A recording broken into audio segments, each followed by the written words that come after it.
Gracias, magandang umaga sa mga kabayan na gustong pumunta dito sa Chichen Itza, Cancun, Valladolid. Gusto ko lang i-share sa inyo yung my little knowledge. Napakadali lang po nung pumunta dito. Kung mahilig kayo sa adventure katulad ko, kahit gaano kalayo talagang pupuntahan nyo at ma-appreciate nyo yung lugar. So from Cancun Airport, sumakay ako ng ADO bus papuntang downtown Cancun. Tapos sakay ka lang ulit ng another bus papuntang Valladolid.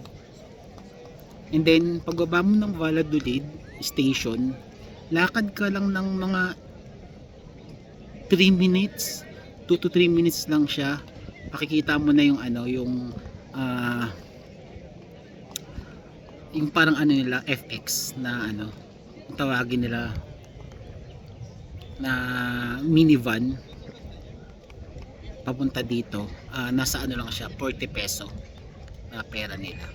And then every 1 hour nagaan sila, umiikot sila, nag-route sila. So like 80 pesos balikan. Open siya from 8 AM until 4:30 PM. Yun na yung pinakalas nila, kasi nagko-close din tong Chichen Itza ng 5 PM. At ayun po, napakadaming turista na pupunta dito. Gusto ko lang i-share sa inyo yung konting information sa mga mahilig mag-travel na katulad kong solo. Napakagandang experience na makita mo at ma-witness mo yung history from the past. Yan, things na makikita nyo rin dito.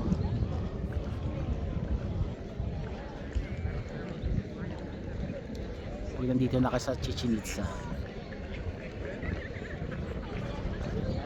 Napakadaling bumiyahe papunta dito, very safe, napaka friendly ng mga Mexican. Kung marunong kang mag dito Espanyol nila, advantage, kasi most of them talagang they don't speak English talaga, most of them. So talagang language lang talaga yung priority nila. Pero since Pilipino tayo, we have common words na madali nating ma-absorb, maintindihan, even in their numbers, money. So madali nating ma-absorb na yung culture nila.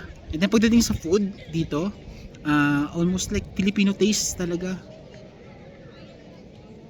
Halos wala ding talagang almost same yung lasa. Nakakatuwa nga.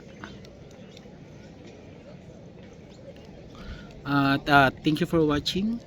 At share ko lang din pala yung mga hotel dito, napakamura, very affordable on your pocket kung may kayo, little budget. Thanks for watching. Bye.